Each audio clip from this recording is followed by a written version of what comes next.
अस्सलाम वालेकुम। Hope so you all will be fine. Welcome to chemistry lecture. आज के लेक्चर में हम जिस टॉपिक को डिस्कस करेंगे वो है uses of bases. Topic outlines हैं। In this topic we will discuss uses of bases. एक इंफॉर्मेशन टेबल है स्टमक एसिडिटी और एचिंग डिज़ाइंस के हवाले से। सो वन बाय वन हम इन टॉपिक्स को देखते हैं।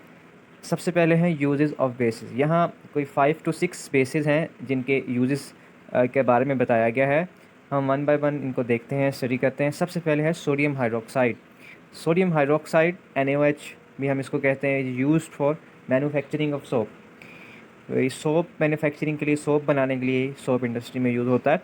Calcium hydroxide CaOH twice is use for manufacturing of bleaching powder.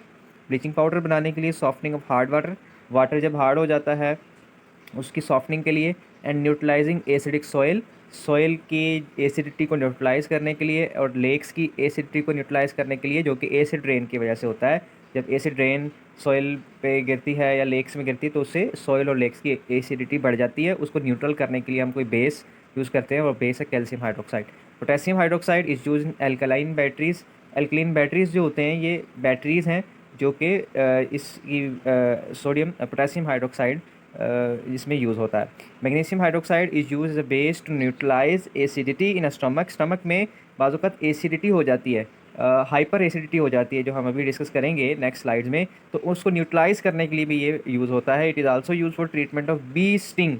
बीज वगैरह जो शहद की मक्खियाँ वगैरह हैं वो काट जाएँ, उनका डंग वगैरह, उससे उस क्योर के लिए, उसके ट्रीटमेंट के लिए। Aluminium hydroxide is used as a forming agent in fire extinguishers. आग बुझाने के लिए जो फायर एक्सटिंग्विशर्स होते हैं उनमें फॉर्म या फॉर्मिंग एजेंट के तौर पर वर्क करता है ये। फॉर्मिंग एजेंट में एयर और बबल्स, ये और इसका सबका मिक्सचर यूज़ होता है फायर एक्सटिंग्विशर्स में आग बुझाने के लिए as a form. Ammonium hydroxide is use to remove grease stains from clothes. कपड़ों से दाग धब्बे उतारने के लिए यूज़ होता है, डिटर्जेंट्स में, फॉर वॉशिंग पर्पजेज़ के लिए। तो ये इसके यूजेस हैं। मैंने हर बेस के यूज़ को के लिए ये यहाँ डायग्राम्स या पिक्चर्स पेस्ट किए हैं ताकि आपको आसानी से याद हो जाए। ये सबसे पहले सोडियम हाइड्रोक्साइड है लेफ़्ट साइड पे, और ये राइट साइड पे पिक्चर ये सिम्बलाइज़ कर रही है कि it is used to manufacture soap. इसी तरीके से नेक्स्ट है कैल्शियम हाइड्रोक्साइड। कैल्शियम हाइड्रोक्साइड के बारे में हमने पढ़ा है कि ये सोइल की एसिडिटी को कम करने के लिए, ये जो पिक्चर में एक लेडी हैं वो कैल्शियम हाइड्रोक्साइड सोइल में डाल रही हैं ताकि उसकी एसिडिटी को न्यूट्रल किया जा सके। इसी तरीके से ब्लीचिंग पाउडर बनाने के लिए और लेक्स की एसिडिटी को न्यूट्रल करने के लिए यूज़ होता है। देन है पोटेशियम हाइड्रोक्साइड। इसके बारे में मैंने आपको बताया कि एल्कलाइन बैटरीज़ में यूज़ होता है। ये आप देख सकते हैं, ये बैटरी है एल्कलाइन बैटरी, और ये डिफरेंट सेल्स हैं, ये सब एल्कलाइन बैटरीज़ हैं, इसमें ये यूज़ होता है। इसके बाद है मैग्नीशियम हाइड्रोक्साइड। इसके बारे में मैंने आपको बताया था कि ये स्टमक की एसिडिटी को न्यूट्रल करने के लिए और बी स्टिंग की ट्रीटमेंट में यूज़ होता है। इसी तरह से एलुमिनियम हाइड्रोक्साइड है जो कि फॉर्मिंग एजेंट के तौर पे यूज़ होता है फायर एक्सटिंग्विशर्स में। ये आपको डायग्राम में पिक्चर में नज़र आ रही है फायर एक्सटिंग्विशर्स की, इसमें एज अ फॉर्म या फॉर्मिंग एजेंट ये यूज़ होता है। इसके बाद है अमोनियम हाइड्रोक्साइड। इसके बारे में मैंने आपको बताया है कि ये कपड़ों से दाग, स्टेन्स, ग्रीसेस वगैरह को रिमूव करने के लिए यूज़ होता है, एज अ डिटर्जेंट आप इसको कह सकते हैं। उसके बाद है stomach acidity.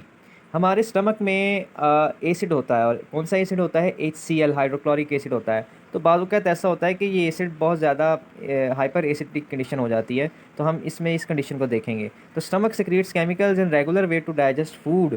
These chemicals mainly consist of hydrochloric acid along with other salts, although hydrochloric acid is highly corrosive. ये जो एसिड होता है ना, इसके लिए बहुत ज़्यादा कोरोसिव होता है, रिएक्टिव, बहुत ज़्यादा रिएक्टिव होता है। इवन इनके आप अगर इसमें अपनी फिंगर टिप करें तो वो बिल्कुल डिज़ोल्व हो जाए। बट स्टमक, लेकिन सवाल ये कि स्टमक के अंदर इतना कोरोसिव एसिड है, स्टमक को कोई नुकसान क्यों नहीं पहुंचता? उसकी वजह ये कि ये मैंने डायग्राम स्टमक की पेश किया, आप इसको देख सकते हैं। जो इनर लाइनिंग है स्टमक की, वो जो इनर वाल्स हैं वो लाइंड होती हैं। जिस तरीके से आप अपने घर की दीवारों को पेंट करते हैं मॉइस्चर वगैरह से बचाने के लिए, जो पेंट मॉइस्चर से जिस तरह प्रोटेक्ट करता है वॉल्स को, इस तरीके से जो लाइनिंग है स्टमक की प्रोटेक्ट करती हैं स्टमक को ये एसिड के corrosive effect से। But stomach is it is line with cell that produce a base.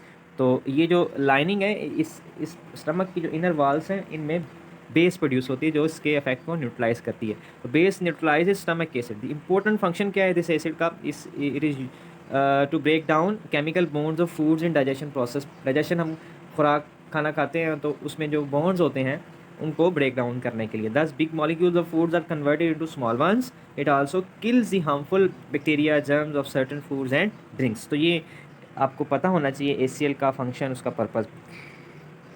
Next हम देखते हैं कि बाज़ औक़ात ऐसा होता है कि बहुत ज़्यादा ये एसिड प्रोड्यूस होता है हमारे स्टमक में। However sometimes stomach produces too much acid, it causes stomach acidity, also called hyper acidity. Normal quantity में हो तो कोई इतना प्रॉब्लम नहीं होता, लेकिन बहुत ज़्यादा एक्स्ट्रा सिक्रेशन हो इस एसिड की, ACL की, तो उसको हाइपर एसिडिटी कहते हैं। इसके सिम्टम्स क्या हैं? Symptoms of disease are feeling burning sensation, ऐसे जलने का एहसास होता है throughout the gastro intestinal tract, यानी आपके स्टमक में, आपकी इंटेस्टाइन में जो गैस्ट्रो इंटेस्टिनल ट्रैक है वहाँ। These feelings sometimes extend to the chest, chest की तरफ भी ये फीलिंग होती है। It is called heart burning. तो अब इसकी हाइपर एसिडिटी का इलाज क्या है या इसका प्रिवेंशन क्या है? Best prevention from hyper acidity is, अच्छा अभी आपने यूजेस ऑफ बेसिस में पढ़ा है कि मैग्नीशियम हाइड्रोक्साइड स्टमक एसिडिटी को न्यूट्रलाइज़ करता है, तो वो न्यूट्रलाइजिंग एजेंट्स के तौर पे यूज़ होता है इसको इसके ट्रीटमेंट के लिए। अब प्रिवेंशन क्या है, क्या ऐसे तरीके जिन्हें इख्तियार किया जाए तो इससे बचा जा सकता है? Number 1, avoiding over eating and staying away from fatty acids and spicy foods. ये जो हम बहुत ज़्यादा फैटी फूड ले लेते हैं या स्पाइसी फूड लेते हैं तो उसकी वजह से ये हाइपर एसिडिटी होती है। तो इस तरह की खानों से परहेज़ और ओवर ईटिंग से परहेज़। सिंपल एंड रेगुलर ईटिंग करें और remaining in an upright position for about 45 minutes after taking a meal. खाना खाने के बाद कोई आधा या पौना घंटा 45 मिनट्स तक आप अपराइट पोजीशन में रहें, लेटें ना। Keeping the head elevated while sleeping, तो जब आप सोएं तो आप अपना सर थोड़ा सा अपने ग्राउंड से ऊपर रखें, जैसे आप पिलो यूज़ करते हैं तो वो इस आपका हेड एलिवेट रहता है आपके फ्लोर से। तो ये कुछ प्रिवेंशंस हैं। अब नेक्स्ट है एचिंग डिज़ाइंस। ये मैंने पहले भी आपको बताया था जब एसिड्स में पढ़ा रहा था आपको, तो एसिड्स के यूजेस में आई थिंक ये टॉपिक डिस्कस किया था कि एसिड्स को यूज़ करके हम डिफरेंट मेटल्स पर भी और ग्लास पर भी आर्ट और डिज़ाइनिंग करते हैं, डिज़ाइन बनाते हैं डिफरेंट। तो ये वही बात है। Process of etching in art and industry, the process of etching on glass is carried out by using a wax stencil. Stencil is placed on a area of glass और mirror that are to be safe from acid. यानी acid से बचाने के लिए कुछ सारे area को, तो सारे मिरर को या ग्लास को तो नहीं करना होता, उसके कुछ पार्ट्स पर डिज़ाइनिंग करनी होती है। अभी मैं आपको स्लाइड्स दिखाऊंगा अभी। द ग्लास और mirror is dipped into hydrofluoric acid, HF acid है, उसमें डिप किया जाता है इसको। The acid dissolve the expose part of glass दस एचिंग इट। होता ये कि एसिड ना वो डिसॉल्व कर देता है उस पार्ट को और वहाँ पे डिज़ाइन या एचिंग प्रोड्यूस होती है। This process has been very dangerous because the acid would damage the skin and tissue of artist body. जो आर्टिस्ट है, जो डिज़ाइनर है, जो ये काम कर रहा है, उसके लिए डेंजरस हो सकता है, उसकी स्किन बर्न हो सकती है, डैमेज हो सकती है एसिड अगर उसको एसिड उसके कांटेक्ट में हो। Although it is dangerous to deal with acid, yet etching done with acid is very attractive as compare to using other chemical. ये अगरचे ख़तरनाक है लेकिन ये बहुत यूज़फुल भी है। किसी दूसरे केमिकल को यूज़ करने के लिए बजाय आप एसिड को यूज़ करते हैं एचिंग के लिए, तो ज़्यादा अच्छे से होती है। तो अब मैं कुछ आपको तस्वीरें दिखाता हूँ। ये एचिंग, ये जो डिज़ाइन बने हुए हैं इसके ऊपर, ग्लास के ऊपर, ये एचिंग इसको कहते हैं। एसिड को यूज़ करके ये एचिंग की गई डिज़ाइन बनाए गए हैं। So this is about today's lecture. Thank you so much.